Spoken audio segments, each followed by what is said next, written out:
আসসালামু আলাইকুম বন্ধুরা, কেমন আছেন আপনারা? আশা করি সবাই ভালো আছেন। আলহামদুলিল্লাহ আমি ভালো আছি। আবার একটি নতুন ভিডিও নিয়ে আপনাদের সঙ্গে চলে এসেছি মিজানুর রহমান আজারির ওয়াজ। আপনারা যারা যারা মিজানুর রহমান আজারির ওয়াজ শুনতে ভালোবাসেন তারা ফুল ভিডিওটি দেখতে থাকেন, আশা করি ভালো লাগবে। মা আয়েশাকে নিয়ে বিশ্বনবী বানুল মুস্তালিকের যুদ্ধ থেকে রওনা হলেন। প্রতিমধ্যে মা আয়েশার গলার স্বর্ণের হার চুরি হয়েছে কিংবা হারিয়ে গিয়েছে। মা আয়েশা কান্নাকাটি করলেন, আমার হার, আমার হার।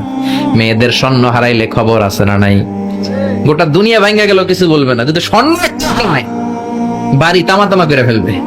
ঠিক কিনা? কয় ঠিক, মানে অভিজ্ঞতা আছে অনেক। নারীরা স্বর্ণ পছন্দ করে, তো মা আয়েশা তো নারী, উনি বললেন নবী আমার স্বর্ণ হারিয়েছে। বিশ্বনবী বললেন কাফেলা থামাও, গলার হার খোঁজো।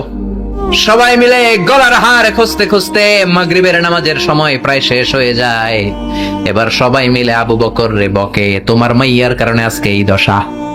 তোমার মেয়ে যদি গলার হারটা না হারাইতো তাহলে তো আমরা যেখানে পানি আছে ওইখানে পৌঁছে যেতাম, ওখানে নেমে অজু করে নামাজ পড়তাম। তোমার মেয়ের কারণে আজকে এই দশা, এখন সবার নামাজ কাজা, নবীর নামাজও কাজা। আল্লাহ বললেন খবরদার, এই মেয়েটারে গালি দিবি না, এই মেয়েকে গালি দেয়া যাবে না আয়েশার সম্মানে। আজকে আমি তায়াম্মুমের বিধান নাজিল করে দিলাম। فإن لم تجدوا ماء فتيمموا صعيدا طيبا। কোথাও যদি ওযুর জন্য পানি না পাও, মাটি দিয়ে তায়াম্মুম করো, কবুল করে নিবে কে?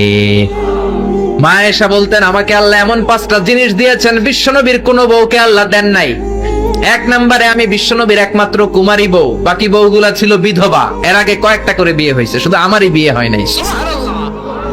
2 নম্বরে আমি যখন শীতের রাতে নবীর সাথে এক লেপের নিচে ঘুমাতাম, তখনও জিব্রাইল কোরআন নিয়ে নাজিল হয়ে যেত।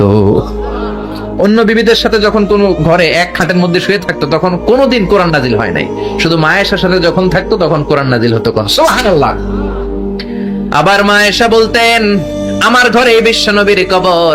আবার বিশ্বনবী যখন তার শেষ নিঃশ্বাসটা ত্যাগ করেছেন, বিশ্বনবীর মাথাটা ছিল আমার কোলের উপরে। আবার বিশ্বনবী বলতেন ও দুনিয়ার মানুষেরা শোনো শোনো, ওযুর পানি না থাকলে যে তায়াম্মুম করে নামাজ পড়ো, এটাও তোমরা আমার কারণে পেয়েছো। আল্লাহু আকবার। এজন্য বিশ্বনবী বলতেন জুইলাত লি আল আরদু কুল্লুহা মাসজিদান ওয়া তাহুরা, আমার জন্য গোটা বিশ্বটাকে নামাজের জায়গা আর ওযুর না থাকলে তায়াম্মুমের জায়গা বানিয়ে দিয়েছে কে? এরপরে বিশ্বনবী বলতেন উতিতু আশ-শাফাআ, আমাকে শাফায়াতের মালিক করেছে কে? কিয়ামতের দিন সব নবীরা যখন বলবে ইয়া নাফসি ইয়া নাফসি, বিশ্বনবী বলবেন রব্বি হাবলি উম্মতি, ও আল্লাহ তুমি আমার উম্মতকে বাঁচাও, আমার উম্মতকে বাঁচাও। সুবহানাল্লাহ। এরপর বিশ্বনবী বলেছেন ওয়া কানান নাবিয়্যু ইউবআসু ইলা কওমিহি খাসসা, দুনিয়ার সব নবীকে একটা নির্দিষ্ট বর্ডারে পাঠানো হয়েছে, নির্দিষ্ট এলাকার লোকের জন্য পাঠানো হয়েছে। আমি বিশ্বনবীর নবুয়তির কোনো বর্ডার নাই, গোটা বিশ্বের জন্য আমার নবী বানিয়ে পাঠানো হয়েছে। এই জন্য আমি বিশ্বনবী, চিল্লায় কোন আল্লাহু আকবার। বিশ্বনবী শুধু পুরুষদের নবী নয়, শুধু নারীদের নবী নয়, শুধু সাদা লোকদের নবী নয়, শুধু নিগ্রো আর কালো লোকদের নবী নয়, শুধু আরবদের নবী নয়। বিশ্বনবী আদম নবী থেকে শুরু করে কিয়ামত পর্যন্ত যত মানুষ, যত জিন পৃথিবীতে আসবে, সবার জন্য বিশ্বনবীকে নবী বানিয়েছে কে? বিশ্বনবীর যদি কোনো নবীরাও না মানে, ওই নবীর নবুয়তিও ক্যান্সেল করে দিবে কে? এজন্য আল্লাহ বললেন মুহাম্মাদুর রাসূলুল্লাহি ওয়াল্লাযীনা মাআহু আশিদ্দাউ আলাল কুফফারি রুহামাউ বাইনাহুম। মুহাম্মদ হলেন আল্লাহর রাসূল। কার কথা? ঘুম আসতেছে? জিমায় পড়ছেন? তাকবীর দেন, লিল্লাহি তাকবীর। নবীর কথা বলে আল্লাহ বললেন ওয়াল্লাযীনা মাআহু, নবীর সাথে যারা চলে। নবীর সাথে কারা চলতো? সাহাবারা। জোরে বলেন কারা? এবার আল্লাহ সাহাবাদের কথা বলছেন ওয়াল্লাযীনা মাআহু, নবীর সাথে যারা চলতো। আশিদ্দাউ আলাল কুফফার, কাফেরদের ব্যাপারে তারা বজ্র কঠোর। রহমাউ বাইনাহুম, নিজেদের ব্যাপারে তারা পুষ্পকোমল।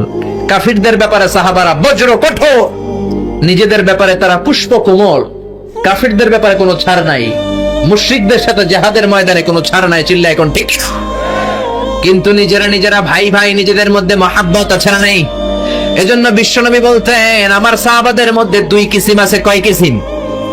এক কিসিম নরম কিসিম, আরেক কিসিম গরম কিসিম। সুবহানাল্লাহ। আবু বকর নরম, কিন্তু ওমরে ফারুক গরম। জোরে কোন ঠিক কিনা?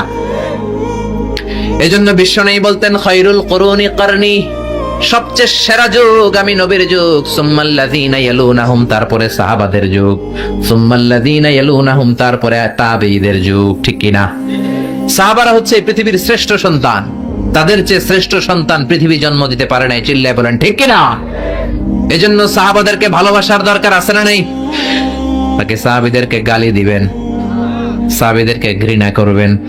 সাহাবীদেরকে যদি গালি দেন, যদি ঘৃণা করেন, যদি সমালোচনা করেন, আপনার ঈমান থাকবে? কথা বলেন, ঈমান থাকবে? এজন্য নবী বললেন খবরদার, লা তাসুব্বু আহাদাম মিনাস সাহাবী, আমার সাহাবীদেরকে গালি দিও না। সাহাবাদেরকে ভালোবাসা হলো ঈমান, সাহাবীদেরকে ঘৃণা করা হলো কুফরি। ঠিক কিনা? আয়াতুল ঈমানি হুব্বুল আনসার, সাহাবীদের ভালোবাসা হচ্ছে ঈমানের আলামত। আয়াতুন নিফাকি বুগদুল আনসার, সাহাবীদেরকে ঘৃণা করা হচ্ছে মুনাফিকের আলামত। চিল্লায় বলেন ঠিক কিনা? এজন্য বিশ্বনবী বলতেন আমার সাহাবারা এক একটা সুপারস্টার।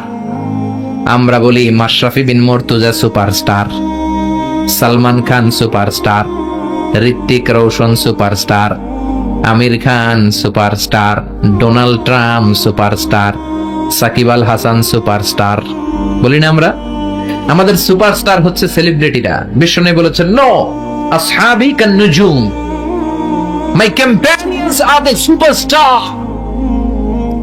আমার সাথীরা, আমার সাহাবারা সুপারস্টার। এই সুপারস্টারদেরকে মডেল বানাতে হবে। হলিউড বলিউডের নায়ক নায়িকার আমাদের মডেল নয়, আমাদের মডেল হলো সাহাবারা। কারা? আরে জোরে বলেন কারা? সাহাবারা আমাদের মডেল। এজন্য বিশ্বনবী বলতেন আরহামু উম্মতি বি উম্মতি আবু বকর, আমার সাহাবাদের মধ্যে সবচেয়ে নরম হৃদয়ের সাহাবা হলো আবু বকর। এক হাদিসে বিশ্বনবী ৮ জন সাহাবীর ৮টা গুণের কথা বললেন। জোরে বলেন কয়টা? ৮ জন সাহাবীর ৮টা গুণের কথা বললেন। তিরমিজির বর্ণনা, হাদিসটা সহিহ, সিলসিলাতুল হাদিস সাহিহার ভিতরেও এসেছে। বিশ্বনবী বললেন, খেয়াল করে বুঝবেন, আরহামু উম্মতি বি উম্মতি আবু বকর, এই উম্মতের মধ্যে সবচেয়ে নরম হৃদয়ের সাহাবী হলো আবু বকর। ২ নম্বরে বললেন ওয়াশাদ্দুহুম ফি আমরিল্লাহি উমর, কিন্তু আল্লাহর দ্বীনের ব্যাপারে সবচেয়ে কঠোর হলো, জোরে বলেন কঠোর হলো। ৩ নম্বরে বললেন ওয়া আসতাকুহুম হায়ান উসমান, সবচাইতে লজ্জাশীল সাহাবী হলো আমার উসমান। ৪ নম্বরে বললেন ওয়াকদাহুম আলী, বিচারের রায় সবচেয়ে ভালো দিতে পারতো আমার মেয়ের জামাই আলী। ৫ নম্বরে বিশ্বনবী বলেছেন ওয়া আকরাহুম লিকিতাবিল্লাহি উবাই ইবনে কাব, আল্লাহর এই কোরআনটা সবচাইতে সুন্দর করে যে সাহাবী পড়তে পারতো তার নাম হচ্ছে উবাই ইবনে কাব। আল্লাহু আকবার। ওয়া আ'লামুহুম বিল হালালি ওয়াল হারামি মুআয ইবনে জাবাল, হালাল হারামের ব্যাপারে সবচেয়ে বড় স্পেশালিস্ট সাহাবী ছিল মুআয ইবনে জাবাল। কোন সুবহানাল্লাহ। এরপরে বিশ্বনবী বললেন ওয়া আফরাদুহুম যায়েদ, ফারায়েজের হিসাব জানে যায়েদ। আলা ইন্না লিকুল্লি উম্মাতিন আমিনুন ওয়া আমিনু হাযিহিল উম্মাতি আবু উবাইদা ইবনুল জাররাহ, সব জাতির মধ্যে বিশ্বস্ত একজন লোক থাকে, আমার সাহাবীদের মধ্যে সবচেয়ে বিশ্বস্ত সাহাবী আবু উবাইদা ইবনুল জাররাহ। সুবহানাল্লাহ। জোরে কোন সুবহানাল্লাহ। কয় সাহাবীর কথা বললেন? আরো জোরে বলেন, মনে থাকবে।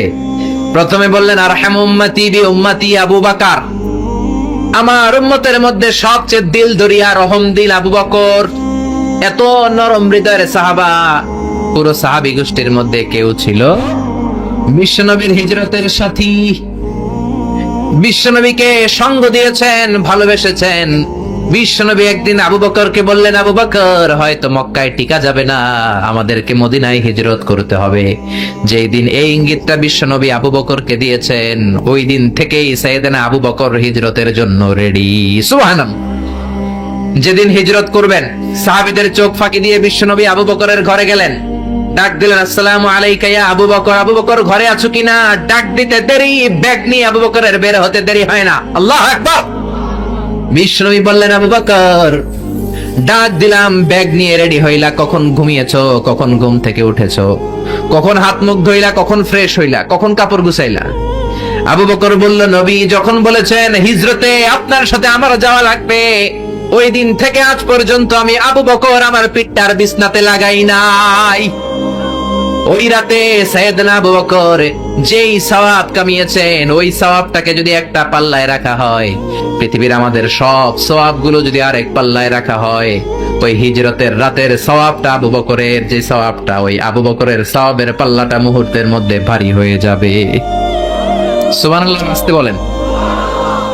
এত নরম হৃদয়ের সাহাবী ছিলেন আবু বকর, নামাজে দাঁড়ালে শুধু কাঁদতেন। এই জন্য অনেক সাহাবী ওনারে পছন্দ করতো না। বিশ্বনবীর ইন্তেকালের পরে বছর খানিক মসজিদে নববীতে যতদিন বেঁচে ছিলেন ইমামতি করেছেন। আল্লাহু আকবার বলে যখন আলহামদুলিল্লাহি রাব্বিল আলামিন, তখনই কান্নায় ভেঙে পড়তেন। তেলাওয়াত শুরু করলেই কাঁদতেন। হেরেম শরীফে যারা নামাজ পড়েছেন, শেখ আব্দুর রহমান আস-সুদাইস আযাবের আয়াতগুলো পড়ে যখন টান দেয়, মুসল্লিগুলো সহ্য করতে পারে না। উনি নিজেও তেলাওয়াত থামিয়ে কাঁদে, মুসল্লিরাও কাঁদে। হেরেমের চারদিকে কান্নার রোল পড়ে যায়, চিৎকারের রোল পড়ে যায়, শুধু কান্নার কান্না, শুধু কান্না। সাইয়েদনা আবু বকর যখন নামাজে দাঁড়াতেন শুধু কাঁদতেন। বুখারীর বর্ণনা, রজুলুন আসিফ, নরম হৃদয়ের লোক ছিলেন।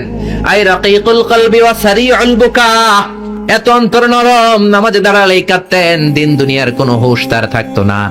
কিন্তু আমরা নামাজে দাঁড়ালে দিন দুনিয়ার খেলার হিসাব আছে না নাই, বাজারের খবর আছে না নাই, জি বাংলা আছে না নাই, সারা দিনে যেটা মনে পড়ে না নামাজে দাঁড়াইলে ওটা মনে পড়ে। ঠিক না? আমরা নামাজে দাঁড়িয়ে এইভাবে শেয়ার বাজার বাড়লো না কমলো, সাকিব আল হাসান আউট হয়েছে না ছক্কা মারছে, কে জিতলো, কুমিল্লা জিতলো নাকি কি ভিক্টোরিয়ান্স, রয়টার্স কি যেন আছে, আমি তো বুঝিও না অনেকগুলা, কে জিতলো কে হারলো, হিন্দি সিরিয়াল শুরু হলো নাকি আমার দল জিতলো না হারলো, এরকম টেনশন আছে না নাই। আর সাইয়েদনা আবু বকর যখন নামাজে দাঁড়াতেন, দাঁড় দাঁড় করে চোখের পানি দিয়ে দাড়ি ভিজে যেত, চোখের পানিতে দাড়ি ভিজে যেত। সাহাবারা বললেন, ও নবী, আমাদের নামাজে মন থাকে না।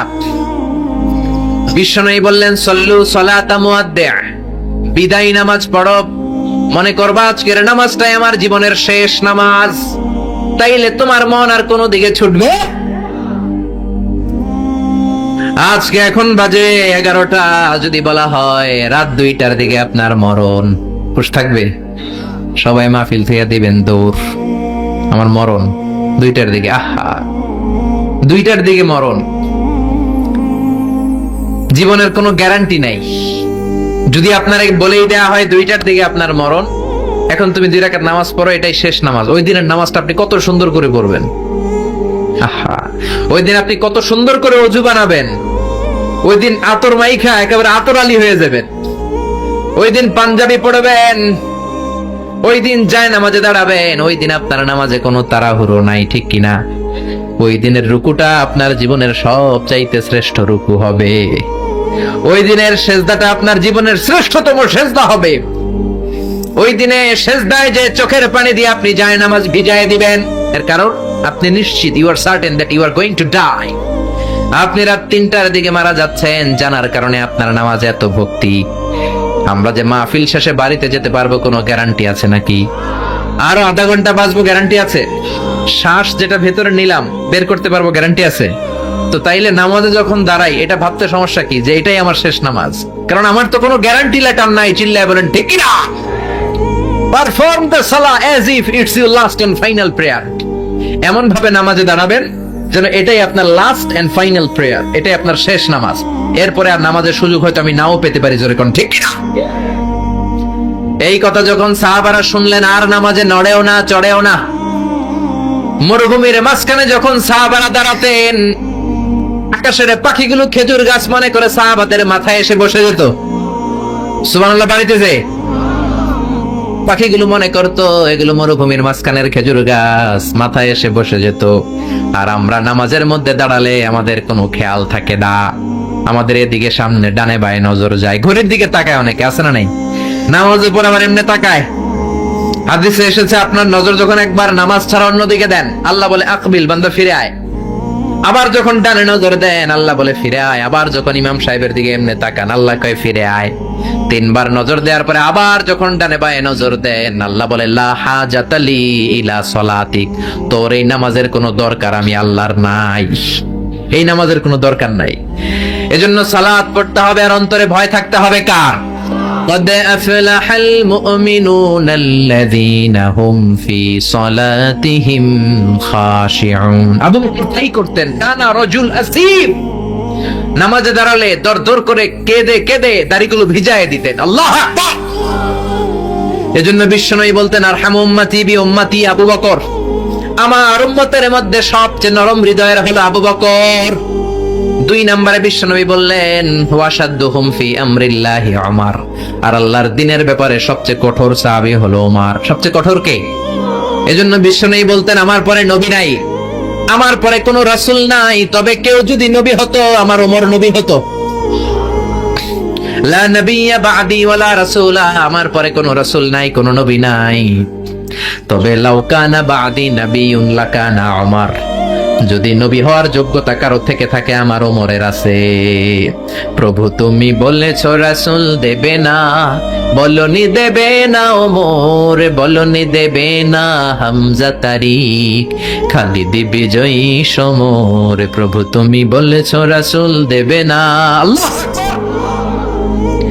এই ওমরের মতো যদি লাঠির বাড়ি দেওয়া যেত উনি নামাজেও লাঠি নিয়ে দাঁড়াতেন আমাদের ইমাম সাহেবরা কিবলামুখী আর পিছন থেকে একামত দেয় আল্লাহু আকবার আল্লাহু আকবার আশহাদু আল্লা ইলাহা ইল্লাল্লাহ আশহাদু আন্না মুহাম্মাদার রাসূলুল্লাহ হাইয়া আলাস সালাতি হাইয়া আলাল ফালাহ قد قامت الصلاة قد قامت الصلاة الله أكبر الله أكبر لا إله إلا الله الله أكبر সৌদি স্টাইলে একটু একামত শোনায় দিলাম আমরা তো 2 বাক্যে বলি আর এক বাক্যেই বলে ইমাম সাহেব কিবলামুখী হয়ে দাঁড়ায় আর মুয়াজ্জিন একামত দেয় ওমরের সুন্নাত বিশ্বনবীর সুন্নাত এটা ছিল না ওমরে ফারুক মুসল্লিদের দিকে হয়ে দাঁড়াতেন ওমরে ফারুকের হাতে থাকতো একটা লাঠি যার কাতার বাঁকা লাঠির দিয়ে পায়ের উপরে বাড়ি আছে না নাই এইরকম বাড়ি মেরে মেরে যদি সোজা করা যেত কাতারে গ্যাপ থাকতো না বিশ্বনবী বলতেন ওয়াসাদুল খালাল হাযু বাইনাল মানাকিবি ওয়াল আকদাম এইটার সাথে ওইটা মিলাও এই সাহাবী তার কাঁধের সাথে এই সাহাবীর কাঁধ মেলাতো এই সাহাবীর কাঁধের সাথে এই সাহাবীর কাঁধ মেলাতো এই সাহাবীর ডান পায়ের সাথে ওই সাহাবীর বাম পা এই সাহাবীর বাম পায়ের সাথে ওই সাহাবীর ডান পা বুনিয়ানুম মারসুস সীসা ঢালা প্রাচীরের মতো নবীরে কেউ অ্যাটাক করতে আসলেও যেন আধা ঘন্টা লাগে এই প্রাচীর ভাঙ্গা আসতে জোরে কোন ঠিক কিনা এই জন্য সাহাবীদের জামা সবার আগে এদিক দিয়ে ছুটতো ধাক্কাধাক্কির কারণে নামাজে টাইট হয়ে তারা দাঁড়াতো সাইয়েদনা ওমর ফারুক লাঠি দিয়ে কাতার সোজা করে দিতেন কারো যদি কাতার বাঁকা হতো লাঠি দিয়ে মারতেন এই সোজা করো এই জন্য লাঠিরও দরকার আছে না নাই আবু বকরের মতো নরম হৃদয়ের সাহাবা যেমনি দরকার ওমরের মতো গরম দুই একটারও দরকার আছে না নাই আমরা সারা জীবন ওয়াজ করলে আপনারা নামাজি হবেন না এটা জানি যাদের নসিব ভালো 2-4 জন হবেন বেশিরভাগই বেনামাজি আমি সারা জীবন যদি মাদক নিয়ে ওয়াজ করি গাঁজা খাওয়া বন্ধ হবে কিন্তু প্রধানমন্ত্রী যদি বলে কালকে থেকে কেউ যদি ইয়াবা টানে জাগার মধ্যে ওর পিঠের মধ্যে 100 বেত 10,000 টাকা জরিমানা 10 বছরের জেল ইয়াবা বাবা পাওয়া যাবে আর গাঞ্জা বাবা থাকবে বাংলাদেশ থেকে গাঞ্জা নাই প্রধানমন্ত্রী যদি বলে নামাজ না পড়লে 10,000 টাকা জরিমানা এক ওয়াক্ত সারবি 10,000 টাকা দিবি বাংলাদেশের সব মানুষ মুসল্লি হয়ে যাবে এজন্য বিশ্বনবী বলতেন ইন্নাল্লাহা লা ইয়াযা'ু বিল কুরআন আল্লাহ কোরআন দিয়ে যেটা সমাজে করান না ইয়াযা'ু বিস সুলতান এটা ক্ষমতা দিয়ে করান ঠিক না প্রধানমন্ত্রী ক্ষমতার মসনদ থেকে মাইরের ঘোষণা দিবে আর আমরা ওয়াজ করে যাবো ওয়াজ আর মাইরের সমন্বয়ে ইসলাম কায়েম করবে কে শুধু ওয়াজ দিয়ে ইসলাম কায়েম হবে ওমর ফারুক তাই করতেন লাঠি দিতেন লাঠি দিয়ে সোজা করে দিতেন এজন্য শয়তান ওনারে ভয় পেত বিশ্বনবী বলেন ওয়াল্লাযী নাফসি বিয়াদি যে আল্লাহর হাতে আমার আত্মা ওমর ওই আল্লাহর কসম করে বলি মা সালাকা আশ-শাইতানু সালিকান ফাজ্জান ইল্লা সালাকা ফাজ্জান গায়রা ফাজ্জি তোমার যদি ইবলিস কোন রাস্তা দিয়ে আসতে দেখে ইবলিসের বাপের কিনা ইবলিস ওই রাস্তা ধুইয়া আরেক রাস্তা দিয়ে হাঁটে ওমর তোমার যদি শয়তান দেখে তুমি এই দিক দিয়ে আসো শয়তান জীবনও এই রাস্তা দিয়ে চলবে না আরেক রাস্তা দিয়ে শয়তান দেয় দৌড় ও মিয়া যেই লোকরে শয়তান ডরায় ওই লোকের ঈমানটা কেমন ছিল জোরে বলেন আল্লাহু আকবার মুনাফিকের বাচ্চারা ভয় পেত ওমর ফারুককে জমের ভয় এমনকি বিশ্বনবীর বিবিরাও ভয় পেত বিশ্বনবীর বিবিরা মাঝে মাঝে নবীরে ধরতো ও নবী আমার এইটা লাগবে ওইটা লাগবে বিশ্বনবী বললেন লাগবে লাগবে বললে তালাক দিয়ে দিব যাও তালাক দিয়ে দেব, ধনী সাহাবীর কাছে যে বিয়ে বসো, আমি নবীর কাছে থাকলে এভাবেই থাকতে হবে। কিন্তু বিবিরাও ছাড়ার পাত্র না। সব বিবিরা একবার বিশ্ব নবীরে ধরলেন, ধরে বলে, ও নবী, আয়েশার বাড়িতে যেদিন থাকেন ওই দিন সাহাবীরা বেশি বেশি হাদিয়া পাঠায় কেন? আমাদের ঘরে যে দিন থাকেন হাদিয়া পাঠায় না কেন? আচ্ছা, ইমাম সাহেবের বাড়িতে কে হাদিয়া পাঠাবে, কি গিফট দিবে তার, এটা কি উনার বিষয়? যিনি দিবে এটা উনার বিষয়, ঠিক কি না? বিবিরা বললেন, আমাদের ঘরের জন্য হাদিয়া পাঠায়, আপনি মসজিদে এলান দিয়ে দিন। বিশ্বনবী কয়, আমি পারুম না। বিবিরা কয়, পারতেই হবে। বিশ্বনবী বললেন, না না, আমি এই কথা মসজিদে বলতে পারবো না। বিবিরা বললেন, আপনি বলতেই হবে। ইন দা মিন টাইম দরজার বাইরে থেকে কে যেন সালাম দিল, আসসালামু আলাইকুম ওয়া রাহমাতুল্লাহ। বিশ্বনবী বললেন, ওয়া আলাইকুম আসসালাম। বিশ্বনবী বুঝলেন সালামটার কারণ না, এটা ওমরের সালাম। বিশ্বনবী সালামের উত্তর দিয়া বিবিদের দিকে তাকায় দেখে একটা বিবিও নাই। সব অন্দরমহলে দৌড়। সুবহানাল্লাহ কইবেন না? এই ভয়টা কিন্তু আবার ডাকাইত দেখলে যেই ভয় ওইটা না, এটাকে আরবিতে বলে হাইবাত। হাইবাত ওমর। ওমরের হাইবাত এমন ছিল, শয়তান ভয় পেত, মুনাফিকরা জমের মতো ভয় পেত। আমাদের মা উম্মুল মুমিনিন বিশ্বনবীর বিবিরাও ওমরের কে ভয় পেত। সুবহানাল্লাহ। আমরা বাচ্চারা যদি না খায়, খেতে চায় না, আমার এক মেয়ে ছোট্ট, খেতে চায় না, গল্প বলে খাওয়াই, আমি এদিক দিয়ে খাওয়াইলে ওদিকে দৌড়, এদিক দিয়ে ধরলে ওদিকে দৌড়। আপনাদের ছেলে মেয়েদের একই অবস্থা, বাচ্চারা খেতে চায় না, ঘুমাতে চায় না। তখন আমরা বলি, ঘুমা, না হলে বাঘ আসবে, বাঘ, বিড়াল আসবে, বিড়াল। আপনারা কি কন? আর ওরাতে হ্যাঁ, বিলাই, বিলাই আইব, কুত্তা আইব। আমরা বলি, কুকুর আসবে, বিড়াল আসবে, ঘুমাও ঘুমাও। বাচ্চারা তখন ভয়ে ঘুমায়।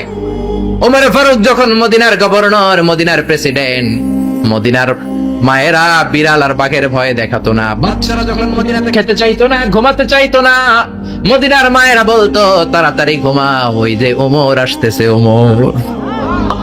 চিৎকার করে পড়েন আল্লাহু আকবার। সবার জন্য সমান নীতি।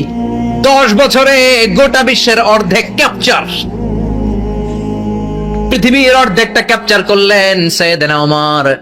নিজ হাতে পিটিয়ে নিজের ছেলেকে বেহুশ করেছেন। আরেক বর্ণনায় আছে পিটিয়ে ছেলেটাকে নিহত করেছেন। যদি বর্ণনাটা দাইফ, কিন্তু আমাদের জন্য শিক্ষা আছে বর্ণনায়। হঠাৎ একবার ঘরে ঢুকলেন। ওই ছেলের নাম ছিল আবু শাহমা, মূল নাম আব্দুর রহমান। ওনার বিখ্যাত যে ছেলে আব্দুল্লাহ ইবনে ওমর, উনি আরেকজন। আরেক ছেলে ছিল আব্দুর রহমান, মারুফুন বিআবি শাহমা, সবাই তার ডাকতো আবু শাহমা বলে। একদিন ঘরে ঢুকে দেখে মদের গন্ধ পাওয়া যায়। আবু শাহমারে বললেন, ইয়া আবা শাহমা, আশারিবতা খামরান, মদ খাইছস? কয় না আব্বা, শারিবতু নাবিজান, নাবিজ খেয়েছি। খেয়াল রাখবেন, মদ হারাম, মদ খেলে আসিবেন, কিন্তু নাবিজ খাওয়া হালাল। নাবিজ হচ্ছে আরব দেশেরা খায়, সাদা দুধের মধ্যে রাতে শক্ত খুরমা যদি 5টা ফেলে রাখেন, সকালে ওইটা দেখবেন দুধের রং আর সাদা নাই, খুরমার রস টেনে দুধটা লাল হয়ে গেছে। এটা খেলে স্বাস্থ্যের জন্য আরব দেশে খুব ভালো, কিন্তু এটা রাতে ভিজাইলে সকালেই খাইতে হবে। এটা যদি 3 দিন রেখে দেন, 4 দিন রেখে দেন, এটা তারির মতো মদ হয়ে যাবে, মাতলামি হবে, খাওয়া যাবে না। ওমরের ছেলে ওই মজাটা নেয়ার জন্য 4 দিন ভিজায় রাখছে, তারপরে নাবিজ নামক মদ খেয়েছে। ওমর বললেন, মদ খাইছস নাকি? আবু শামা বলে, খাই নাই। ওমর বললেন, তাআলা এলে, এদিকে ইফতাহ ফামাক, মুখ খোলো। মুখ খোলার পরে গন্ধ নিয়ে দেখে নাবিজ মাখানো মদের গন্ধ পাওয়া যায়। কোনো কথা নাই, কলারটা ধরলেন, টানতে টানতে মসজিদে নববীর বারান্দার পিলারে নিয়ে বাঁধলেন। জোরের আজান হলো, নামাজ পড়লেন। নামাজের পরে সালাম ফিরালেন। সালাম ফেরানোর পরে বললেন, মাকানাকুম ইনদানা হাদ। নামাজের পরে সুন্নত পরে সবাই বসবেন, একটা বিচার আছে। এই গুরুদণ্ড, এটাকে আরবিতে বলে হাদ, প্লুরাল হচ্ছে হুদুদ। সবাই যখন ওযু করে ঢুকতেছিল, বারান্দায় দেখে ওমরের ছেলে বাধা। সবার চিন্তা, হায় হায়, কি ঘটনা ঘটলো? প্রেসিডেন্টের ছেলে পিলারের মধ্যে বাধা কেন? নামাজের পরে হাজার হাজার সাহাবী সবাই বলল, খলিফা কি হয়েছে? মাল আমর, হোয়াট হ্যাপেন্ড? ওমর ফারুক বললেন, এটাই নাবিজ খেয়েছে, তবে এটা মদ হয়ে গেছিল, এখন 80 বেদ দিব। কানা ঘুষা, হাজার হাজার সাহাবী। কেউ কেউ বলল, খলিফার ছেলে তো মনে হয় মারবে না, ধমক দিয়ে ছেড়ে দিবে। এরকম কিছু বিচার দেশে আছে না নাই? মিলায়া দেয়, ঘুষ খায়া সাইরা দেয়। এমপির পোলা হইলে 7 খুন মাফ, চিল্লা এখন ঠিক না? কেউ বলে না, ওমর সারার পাত্র না, তবে 80টা মারবে না, 40টা দিবে অ্যাটলিস্ট। কয়টা? ওমর ফারুক চেয়ারে বসলেন, হাজার হাজার মানুষ, পিন পতন নীরবতা। জল্লাদরে বললেন, হাতি জিলদ মিন বাইতুল মাল, বাইতুল মালের ঘর থেকে খেজুর গাছের চামড়া দিয়ে বানানো বড় সাইজের একটা চাবুক আন, সবচেয়ে বড় টানবি। সবচেয়ে বড় টানা হলো। এবার ওমরে ফারুক বললেন, ইবদা বিসমিল্লাহ, শুরু কর আল্লাহর নামে। সাইয়েদনা ওমর ফারুকের সামনে দাঁড়িয়ে জল্লাদ মারবে 80টা বাড়ি, মারতে শুরু করেছে। ওয়াহিদ, ইসনাই, তালাতা, 3 বাড়ি মারার পরে ওমর ফারুক জল্লাদকে দিলেন এক থাপ্পড়।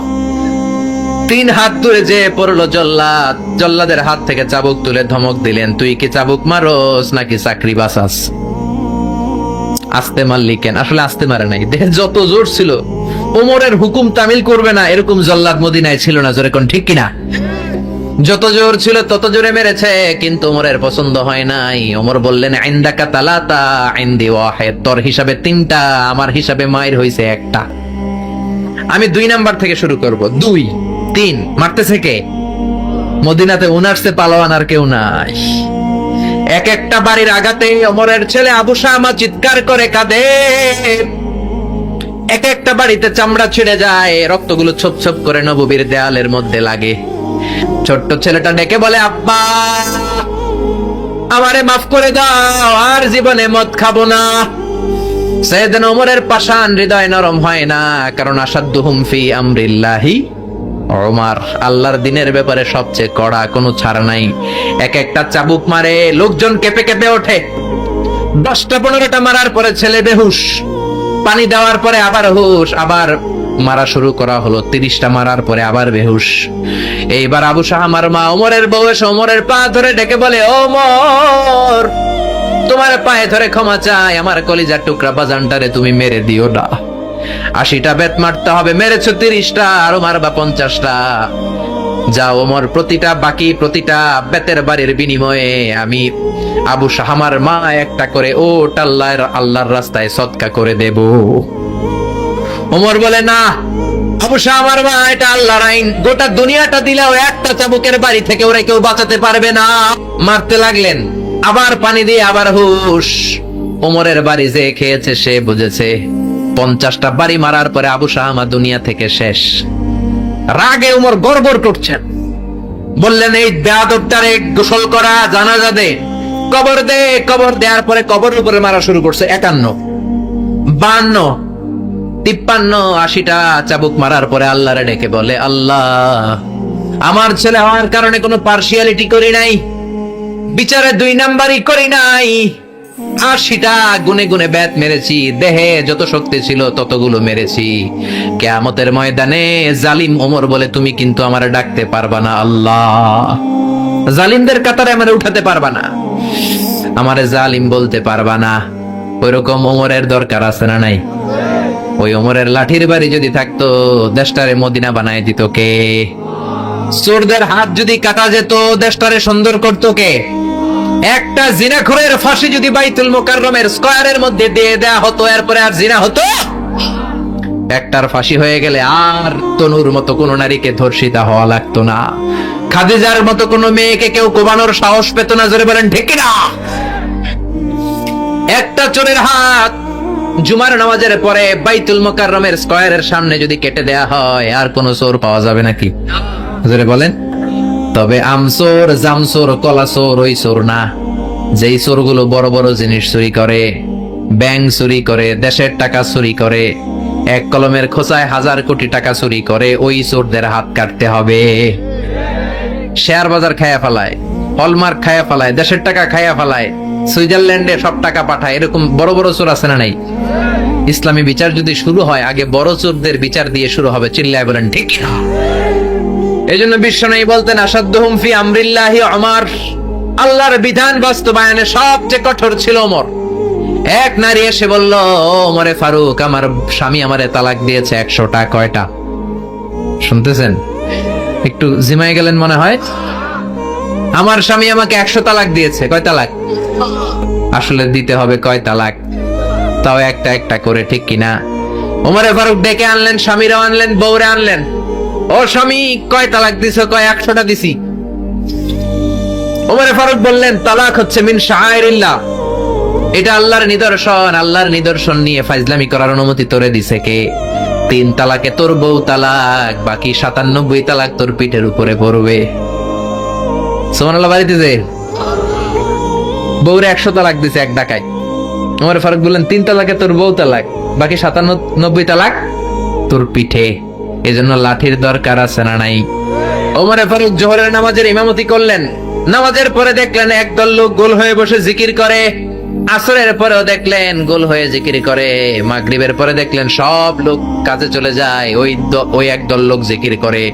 ওমর ফারুক বললেন, মান আনতুম, তোমরা কারা? কয়, নাহনু আল মুতাওয়াক্কিলুনা আলাল্লাহ, আমরা আল্লাহর উপর তাওয়াক্কুলকারী। তো কাজ বাজ নাই, খালি জিকির করো। খাও দাও কিভাবে? কয়, আমাদের জিকির দেখা লোকজন খানা দিয়া যায়। ওমর ফারুক বললেন, তাহলে তো তোমরা মুতাওয়াক্কিলুনা আলাল্লাহ দাও, তোমরা হচ্ছে আল মুতাওয়াক্কিলুন বা'দুকুম আলা বা'দ, একে অপরের উপর তাওয়াক্কুলকারী। যারা তোমাদের জন্য রুটি নিয়ে আসছে এদের উপর তাওয়াক্কুলকারী। কে বলেছে নামাজের পরে বসতে? ফাইদা কুদিয়াস সালাতু ফান্তাশিরু ফিল আরদ ওয়াবতাগু মিন ফাদলিল্লাহ। নামাজ শেষ তো বের হয়ে যাও। ছাত্র যাবে স্কুলে, জনপ্রতিনিধি যাবে, মেম্বার অফ দ্য পার্লামেন্ট যাবে পার্লামেন্টে, শিক্ষক যাবে কলেজে, যারা ব্যবসায়ী তারা যাবে বাজারে।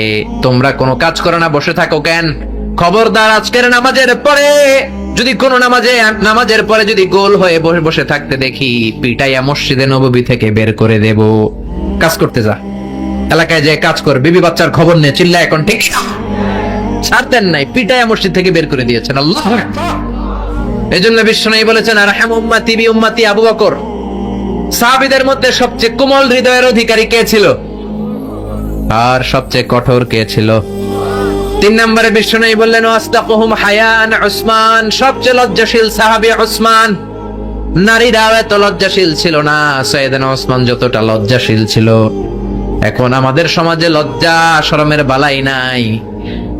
কি করে আমরা বেশরম হব, বেলাল্লাপনা, অশ্লীলতা কি করে ছড়াবো, এগুলোর ট্রেনিং সেন্টার আমাদের ঘর। জি বাংলায় আমাদেরকে ট্রেনিং দেয়া হয়, শাড়িটা কেমনে পরলে শরীর বেশি দেখা যায়, পেট খালি, পিঠ খালি, কপালের উপরে এক নক্তা আছে না নাই? জোরে কোন? কপাল পোড়া। প্রতিদিন আমরা ট্রেনিং প্রাপ্ত, প্রতিদিন জি বাংলা স্টার জলসায় শাশুড়ি আর বউয়ের মধ্যে কেমনে গিরিঙ্গি লাগানো যায়। আচ্ছা, বিশ্বনবী বললেন, ইদা লাম তাস্তাহি ফাসনা মা শিতা, যদি শরম না থাকে তোর যা মন চায় তাই করতে পারবি। এই জন্য আল হায়াউ শু'বাতুম মিনাল ঈমান, লজ্জা হলো ঈমানের অঙ্গ, যার লজ্জা নাই তার ঈমান। এজন্য লজ্জা শরমের দরকার আছে না নাই? বিশ্বনবী ছোট্টবেলা থেকেই লজ্জাশীল ছিলেন। বিশ্বনবীর দুধমা হালিমা, তিনি বলেন, 2 বছর মুহাম্মদ আমার দুধ খেলো, 5 বছর ছেলেটারে আমি পাললাম, 5 বছরে লালন পালন করেছি। 5 বছরের মধ্যে শিশু মোহাম্মদকে আমি কোনোদিন কাঁদতে দেখি নাই। ব্যথা পেলেও মোহাম্মদ কাঁদে না, ক্ষুধা লাগলেও মোহাম্মদ কাঁদে না। শুধু লজ্জাস্থানের জায়গা থেকে কাপড়টা একটু সরে গেলে শিশু মোহাম্মদ কেঁদে দেয়। ছোট্ট বাচ্চা ব্যথা পায়, কাঁদে না। বিশ্বনবী কাঁদতেন না, ক্ষুধা লাগলে কাঁদতো না, লজ্জাস্থান থেকে কাপড় সরলেই কাঁদতো। বিশ্বনবীর বয়স 7 কিংবা 8। মক্কাতে কাবা নির্মাণ হবে। মক্কার সবাই কয়, আমরা সবাই এই কাজে অংশগ্রহণ করব। কাবা ঘর বানাইলে ওটাতে সব আছে না নাই? তো কিভাবে অংশগ্রহণ? পাথর কেটে কেটে পাথর দিয়ে কাবা বানাবে। সবাই পাথর টানে, বিশ্বনবীও টানে। বিশ্বনবীর বয়স 7 কিংবা 8, ওনার বয়সের ছেলেরা সবাই পরনের লুঙ্গি খুলে কাঁধের মধ্যে রেখেছে, আর কাঁধের উপরে একটা করে পাথর টানে যাতে ব্যথা না পায়। ছোট্ট বাচ্চারা লুঙ্গি খুলে ফেলে না? গ্রীষ্মকালে দেখবেন পুকুর একটা পাইলে লুঙ্গি থুইয়া সবটি সাঁতার, আছে না নাই? পিড়াইয়া উঠানো যায় না, সবগুলো ডুবায়, চোখগুলো লাল করে ভূতের মতো হয়ে ওঠে। এলাকায় পুকুর টুকুর নাই বোধহয়? আছে আছে আছে। বিশ্বনবী লুঙ্গি খোলে না, সবগুলো সমবয়সের বাচ্চা লুঙ্গি খুলে ভাঁজ করে এখানে রেখে একটা পাথর টানে। আমার নবী 2টা করে টানে। সবাই টানে কয়টা করে? নবী টানে কয়টা করে?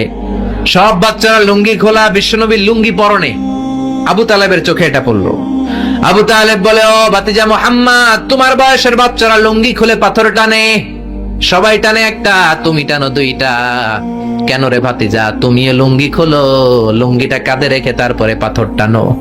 বিশ্বনবী বললেন, না চাচা, আমার সমস্যা নাই, আমি লুঙ্গি খুলবো না। চাচা কই, খোলো। আমরা অনেক বাচ্চাদেরকে বলি, আরে তুই ছোট মানুষ, খোল বেটা, খোল খোল খোল, কিচ্ছু হবে না, বলি না? কখনো এগুলো বলবেন না। ও ছোট্ট হলে ওর একটা প্রেস্টিজ আছে না নাই, ওর একটা আত্মসম্ভ্রম বোধ আছে না নাই। এখনো যদি লুঙ্গি খোলা শিখান, অশ্লীলতা শিখান, তাহলে এই ছেলেগুলো হবে ডাকাত, এগুলোই হবে বাংলা ভাই, ইংরেজি ভাই, অঙ্ক ভাই, এগুলো হবে পিচ্চি হান্নান, এরশাদ শিকদার, কালা জাহাঙ্গীর, লতিফ সিদ্দিকীর মতো মন্ত্রী। ঠিক আরো আসতে বলেন। এখন থেকে যদি লাজুকতা শিখান, ভদ্রতা শিখান, কোরআন শিখান, তাহলে এই ছেলেগুলো বড় আলেম হবে, মুফাসসিরে কোরআন হবে। এই ছেলেগুলো হাফেজ জাকারিয়ার মতো হবে, ফজলে রাব্বি আদেলের মতো হবে, বড় বড় ইমাম হবে, মুফাসসির হবে। চিল্লায় বলেন ঠিক কিনা? চাচা বলে মোহাম্মদ লুঙ্গি খোলো, আরে ছোট মানুষ খোলো। বিশ্বনবী বলে না আমি ছোট হতে পারি কিন্তু লুঙ্গি খুলবো না, আমার কোনো সমস্যা নাই। চাচাকে আরে খোলো মিয়া বলে লুঙ্গির গোছা ধরে টান দিছে, টান দিতে দেরি, মুহূর্তের মধ্যে বিশ্বনবী বেহুশ হয়ে জমিনে পড়ে যায়। বিশ্বনবীর জীবদ্দশায় পৃথিবীর কোন মানুষ বিশ্বনবীর লজ্জাস্থান দেখে? জোরে বলেন দেখে? এজন্য খবরদার, তোমার বোনের পেট পিঠ খালি থাকতে পারবে না, কপালে এক নোক্তা থাকতে পারবে। তোমার বোন বললেই তুমি তারে পাখি ড্রেস কিনে দিতে পারবা না, লেহেঙ্গা 2 পিস 3 পিস কিনে দিতে পারবা না। তুমি যদি এগুলো আদরের বোনকে কিনে দাও, আল্লাহর সুপ্রিম কোর্টের কাঠ গড়াতে তোমারও আসামি করে দাঁড় করাবে কে? বাবারা খবরদার, মেয়েদের সব আবদার পূরণ করবেন না। হেজাব পরানো শিখান, বোরকা পরানো শিখান। একটা মেয়ে যখন বোরকা পরে রাস্তায় বের হয়, মনে হয় জান্নাতের হুর দুনিয়ায় এসেছে। একটা মেয়ের সৌন্দর্য তো হেজাবে, সৌন্দর্য তো বোরকার ভেতরে, সৌন্দর্য তো পর্দার ভেতরে। চিল্লা এখন ঠিক কিনা? আবার কিছু নানি আছে বয়স 90, উনি হাত মোজা পা মোজা, আর সাথে 16 বছরের 18 বয়সের নাতনিরে নিয়ে বের হইছে। এমন দৃশ্য এলাকার সব পোলারা পিছনে পিছনে লাইন ধরে আছে না নাই? মায়ের বয়স 60, হাত মোজা পা মোজা। আপনি হাত মোজা পরছেন কেন? আপনি তো অল্প কাপড় পরে বেরোলেও কোনো সমস্যা নাই। আপনি তো এক্সপায়ার্ড, আপনার ডেট এক্সপায়ার্ড, ঠিক কিনা? আপনার দিকে তাকাবে না সুন্দরী, সুরুষী, অষ্টাদশী, মায়াবিনী, কাজল কালো চোখ, মেঘ কালো কেশ, আপনার ওই নাতনির দিকে লুলুপ দৃষ্টি দিয়ে বখাটে গুলো তাকাবে, ঠিক কিনা? এজন্য খবরদার, মেয়েদেরকে পর্দা শিখান, মেয়েদেরকে ভদ্রতা শিখান, মেয়েদেরকে ইসলাম শিখান। ফ্যামিলিটারে জান্নাত বানায় দিতে পারে কে? এজন্য বিশ্বনবী বললেন ওয়াস্তাকুহুম হায়াআন উসমান, সবচাইতে লজ্জাশীল সাহাবী ছিল কে? মনে থাকবে নি? ওসমান নামটা সুন্দর না?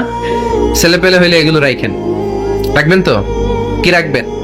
কি অদ্ভুত অদ্ভুত নাম রাখে। এক লোক অনেকদিন পরে ভাতিজারে দেখতে আসছে বাসায়, ঢাকাতে, গ্রামের সবজি টবজি নিয়ে গেছে। তো ভাতিজারে বলে, ভাতিজা তোমার নাকি এক ছেলে এক মেয়ে? বলে জি চাচা, দোয়া করবেন, এক ছেলে এক মেয়ে, একটু ডাকো তোমার ছেলে আর মেয়েরে। ভাতিজা ডাক দিছে, ব্রাশ ফায়ার। ব্রাশ ফায়ার শুই না চাচা দিছে দৌড়। ভাতিজাও পিছন থেকে দৌড়ায়, চাচাও দৌড়ায়। ভাতিজা কয় দাঁড়ান চাচা, চাচা কয় আমার বয়স 80 হয়েছে রে ভাতিজা, আমারে তুই ব্রাশ ফায়ার করিস না। ভাতিজা কয় চাচা এটা ওই ব্রাশ ফায়ার না, ছেলের নাম ব্রাশ, মেয়ের নাম ফায়ার। আছে না নাই? কিয়ামতের দিন আল্লাহ ইউদাউনা ইয়াউমাল কিয়ামাতি বিআসমাইকুম ওয়া বিআসমাই আবাইকুম, কিয়ামতের দিন আল্লাহ তোমাদের নাম ধরে, তোমাদের বাবাদের নাম ধরে ডাকবে। ফাহসিনু আসমাআকুম, তোমাদের নামগুলো সুন্দর করে রেখো। সুবহানাল্লাহ। রাখবেন, ওসমান নামটা রাখবেন তো? ছেলে হইলে রাখবেন, রাখবেন। এরপরে বিশ্বনবী বলেছেন ওয়াকদাহুম আলী, সবচেয়ে ভালো বিচারের রায় দিতে পারতো আমার মেয়ের জামাই আলী। বিচারের রায় হবে একটা কিতাব দিয়ে, কিতাবটার নাম কি? আপনাদের উচ্চ আদালত আর নিম্ন আদালত তো এই কিতাব দিয়ে রায় হয় না? হাইকোর্ট, সুপ্রিম কোর্টে এটা দিয়ে রায় হয় নাকি? এই কোরআনটা দিয়ে যদি সব বিচারের রায় হতো, কেউ মাজলুম হতো না। কোরআন দিয়ে রায় হলে ওই রায় কোন স্কাইপি কেলেঙ্কারি থাকে? কোরআন দিয়ে রায় হলে ঘুষ খাওয়ার সুযোগ থাকে? কোরআন দিয়ে রায় হলে এক দলের কথা শুনে আরেক দলের উপর কোন জুলুম করার সুযোগ থাকে? এজন্য রায় দিতে হবে কি দিয়ে?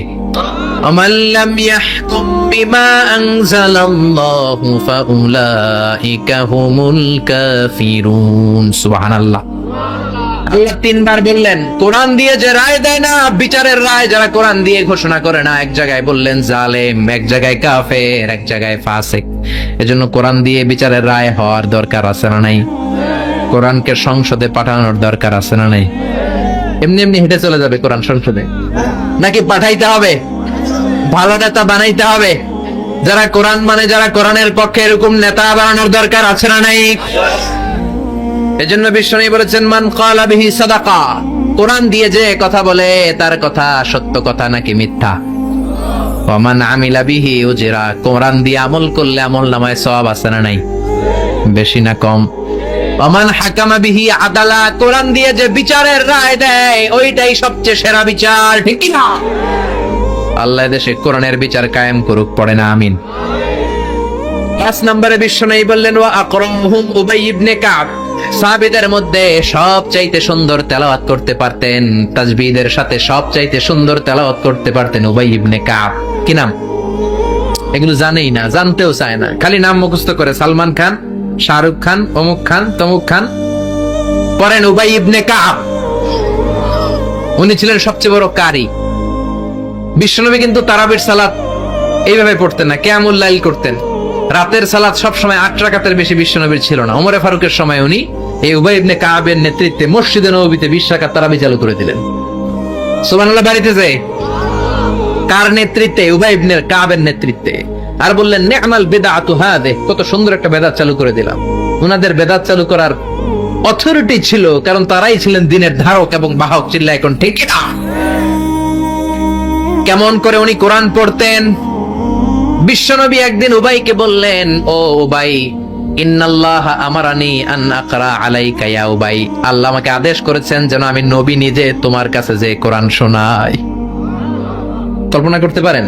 বিশ্বনবীর উপর কোরআন নাজিল হয়, আর বিশ্বনবীরে বলা হলো, আল্লাহ বিশ্বনবীরে বললেন, ও নবী, আপনি উবাইয়ের কাছে যে কোরআন শোনাবেন। এই কথা শুনে উবাই সহ্য করতে পারে নাই, চিৎকার দিয়ে বলেন, নবিয়া সাম্মানি, আসলে কি আমার নামটা ধরে আল্লাহ বলছে যে আমার কাছে এসে কোরআন শোনাতে?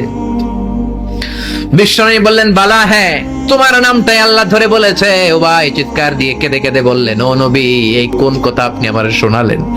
আপনার উপর কোরআন নাজিল হয় আর আপনি এসে আমার কাছে কোরআন শোনাবেন? এটা ছিল বিশ্বনবীর অভ্যাস। সাহাবীদের কাছে উনি কোরআন শোনাতেন, আবার সাহাবীর কাছ থেকে নিজে শুনতেন। এজন্য বাবা ছেলের কাছে শোনাবেন, বলেন, ও ছেলে, ও আমার কলিজার টুকরা বাজান, দেখ তো আমি সূরা 3 তেলাওয়াত করি, আমারটা হয় কিনা। আবার ছেলেরে বলবেন, ও বাবা, তুমি একটু সূরাতুদ দুহা তেলাওয়াত করে শোনাও। শান্তি আর কি লাগে? What do you mean by peace? What is the definition of peace? শান্তি কি? শান্তি হচ্ছে আপনিও কোরআন পড়বেন, ছেলেও পড়বে, বিবিও পড়বে, এটাই শান্তি, ঠিক না? ভিডিওটি ভালো লাগলে একটি লাইক, কমেন্ট ও শেয়ার করে পাশে থাকবেন বন্ধুরা।